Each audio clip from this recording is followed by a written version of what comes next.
Mesdames et Messieurs les délégués généraux du PDCI-RDA, honorables membres des instances du PDCI-RDA de la diaspora, chers frères et sœurs, militants et sympathisants du PDCI-RDA, chers alliés du PDCI-RDA, Ivoiriennes et Ivoiriens de la diaspora, en ma qualité de secrétaire exécutif du PDCI-RDA, en charge des délégations générales de la diaspora, j'ai l'honneur, au nom du président Henri Konan Bédié, de faire cette adresse.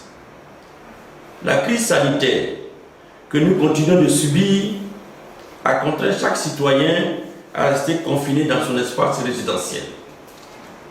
Heureusement que la magie des nouvelles technologies me donne la possibilité de vous faire la présente adresse au nom de notre grand parti, le PDCI-RDA, et de son chef charismatique, le président Henri Konan Bédié. Avant de poursuivre mon propos, il me plaît d'exprimer mes sincères condoléances à tous ceux et à toutes celles qui ont perdu un parent dans cette période difficile et inédite. À présent, permettez que je revienne à l'opération d'enrôlement qui a démarré, mais avec beaucoup d'artifices, de malice et d'obstacles volontairement orchestrés pour nous décourager.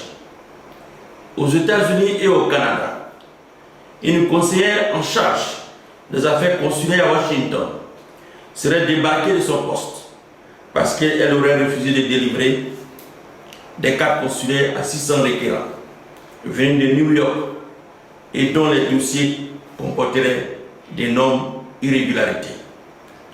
En Allemagne, l'enrôlement est ajourné pour défaut de matériel. Au niveau du Benelux, c'est la résidence de l'ambassadeur qui est proposée pour l'enrôlement en lieu et place du site de l'ambassade qui dispose d'espaces indiqués et adéquats.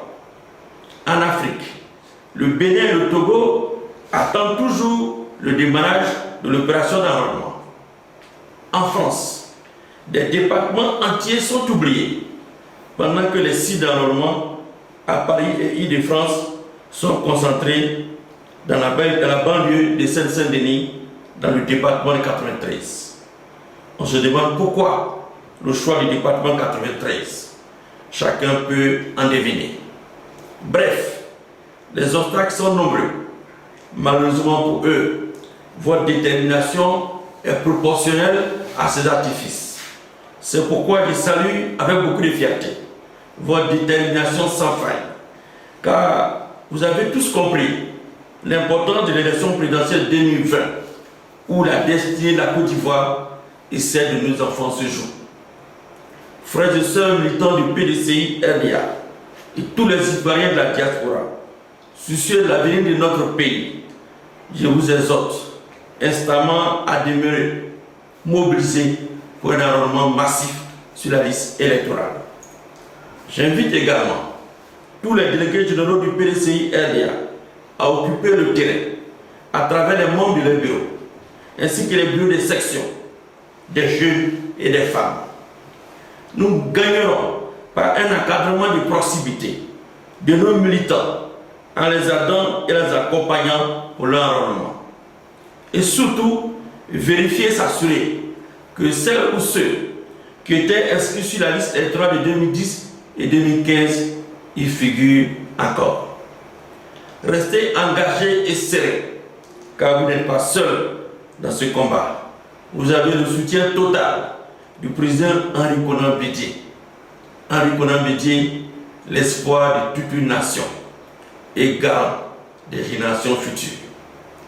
Agissez de façon coordonnée avec nos alliés de la CDRP et du FPI. Ensemble, notre victoire sera éclatante. Vive le PDCI-RDA, vive la victoire à l'élection présidentielle 2020 pour une nouvelle Côte d'Ivoire réconciliée, unie et prospère. Que Dieu vous bénisse et bénisse la Côte d'Ivoire. Je vous remercie.